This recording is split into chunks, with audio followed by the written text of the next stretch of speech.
What's up guys, Mike here, the Detroit Borg with a look at the new Google Nexus 7 tablet from ASUS. This is running Android 4.1 or Jelly Bean and is the reference design for the latest and greatest Android software. So this is the pure Android experience. So let's unbox this thing, take a look around the hardware, and see what's new with the new software. Now the Nexus 7 tablet is available in two sizes, 8 gig and 16 gig. 8 gig $199, 16 gig $249, so that's pretty low. Now, this is not available in a cellular version, so you can't get 4G or 3G. This is just a Wi-Fi device. Take a look around the box. You have that 7 formed by the shape of the Nexus 7 itself. Nexus 7 on the side, on the back. You see made for Google Play, full-fledged Android tablet, so this is the pure Android experience. You can see some of the apps they're highlighting there, including the fact that this is the first Android device to ship with Chrome by default. So Chrome is the default browser. It's come out of beta and is now the preferred browser on the Nexus 7. Now in terms of specs, we have a 1.3 gigahertz quad-core Tegra 3 processor with a 12-core GPU. We also have 1 gig of internal RAM. This does not have a built-in SD card slot, so you either get 8 gig or 16 gig, so decide when you buy. Now this also includes NFC technology as well as an accelerometer, GPS magnetometer, gyroscope. This also has a 7-inch screen with a resolution of 1280 by 800. That's an HD display and gives you a PPI of 216. So it's not quite Retina display.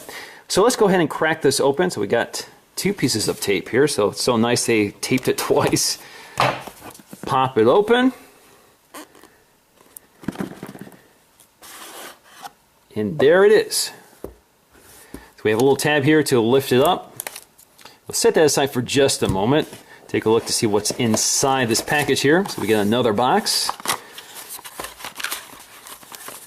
So here we have some literature here, a quick start guide and our warranty information. Let's briefly look at that quick start guide, see if there's anything interesting there. It doesn't really look like it, so we'll set that aside. Inside here we have our micro USB charging and syncing cable. And on the other side, we can find our wall adapter here. You can see it's ASUS branded, and you can see the USB plugs in there. Now onto the tablet itself. So we got a little tab here to lift up this envelope and slide it out. Or it's a little sticky here. There we go. Now taking a close look around the hardware, you can see on the back we have our Nexus branding. On the bottom we have ASUS's branding, as well as a speaker grill. This is a single speaker, not a stereo speaker. On the side we'll find our buttons, so we have our sleep wake power button, as well as our volume rocker. Down here we'll find our headphone jack, as well as a micro USB connector for charging and adding data. On the side we'll find our 4 pins. These are electrical connections for connecting accessories.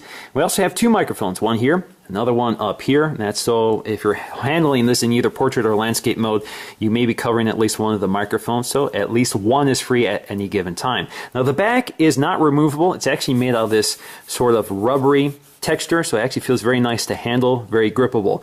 If you look very closely, it actually has these kind of perforations, which actually remind me of maybe a golf ball or the perforations on a leather seat.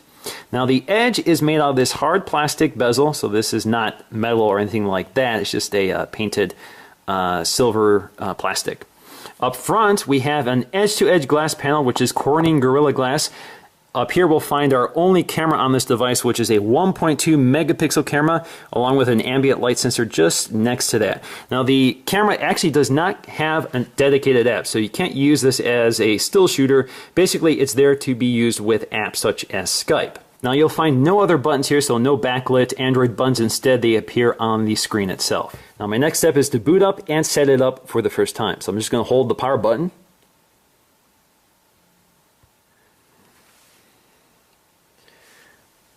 Okay, alright, so we have our welcome screen and we can select our language. It knows I'm in the United States, so let's click play.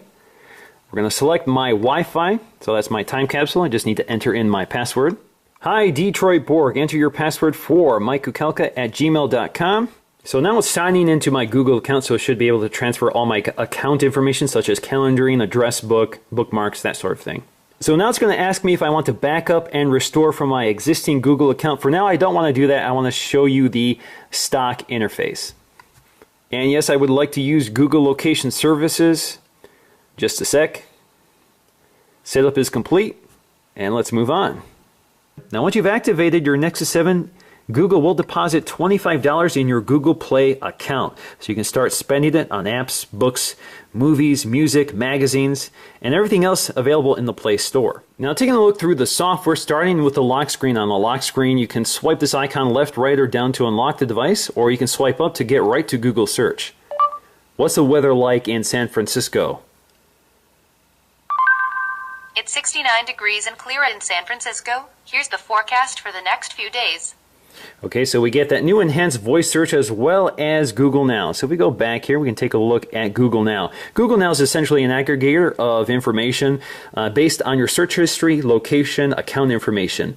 So you'll see information appear in these cards, and it's sort of intuitive. It knows what information you may need. So for example, if you show up at a movie theater and you've done a search for recent listings of The Dark Knight, it will show you movie listings and give you the option to purchase tickets, that sort of thing. Now, once you get back to the home screen, you can get to Google Now just by tapping and holding and swiping up on the home button. It takes you right to where you last left off, and you can do searches like, how old is President Barack Obama?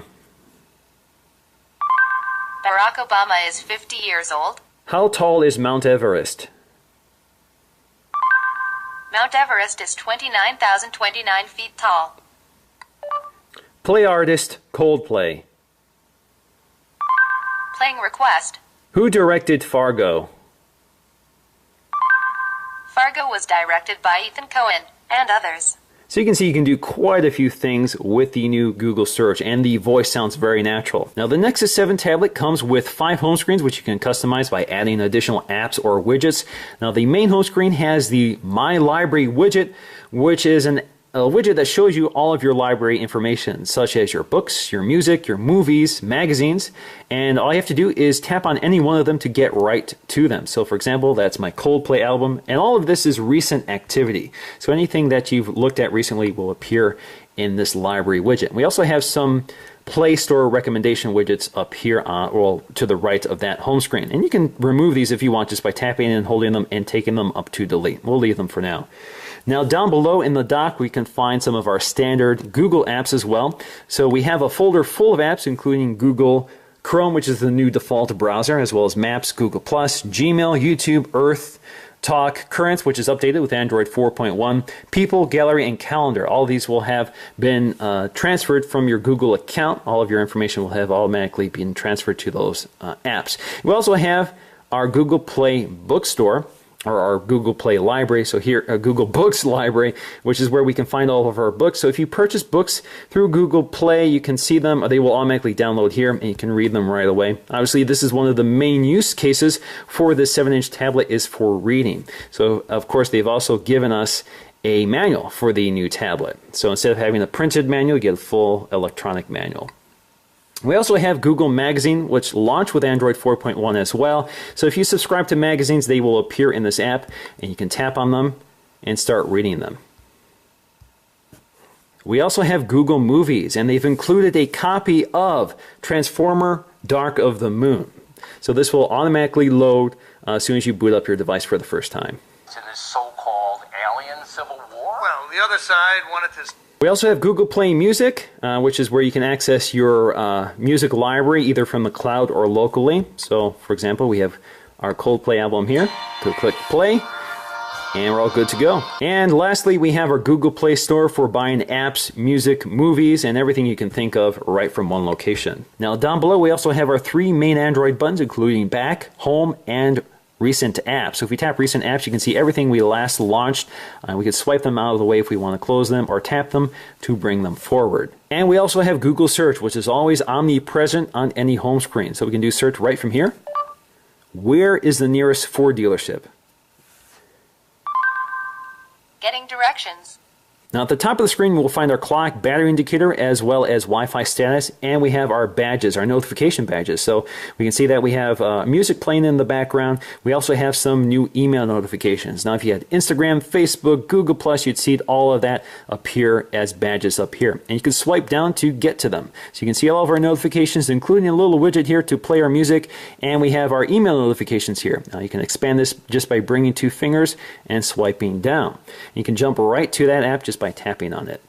Now the drop-down menu also has a screen lock rotation toggle here, so if you don't want the screen to automatically reposition from portrait to landscape mode, so for example if you're reading a book and you don't want it to go to landscape mode when you lie on your side, that's one way of quickly locking the rotation. You also have quick access to your settings. If you drop down here, you can also see you can clear out all of your notifications. Now in order to see all of our apps, all we have to do is tap the app drawer and we can see all of them. Now you can see the standard suite of Google apps, many of which are already on the home screens. Some of them that are not on the home screens include Google Wallet, which is part of the NFC technology built into the back of this device.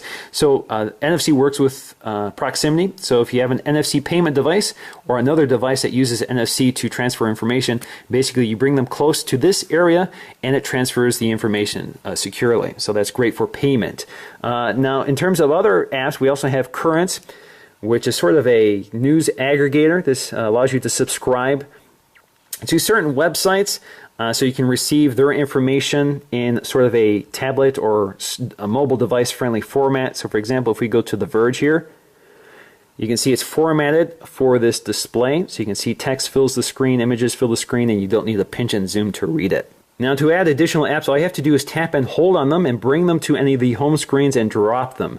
Now one of the great things about Android 4.1 is things will now get out of the way if you want to drop them on your home screen. They used to have to move them around in order for them to fit on.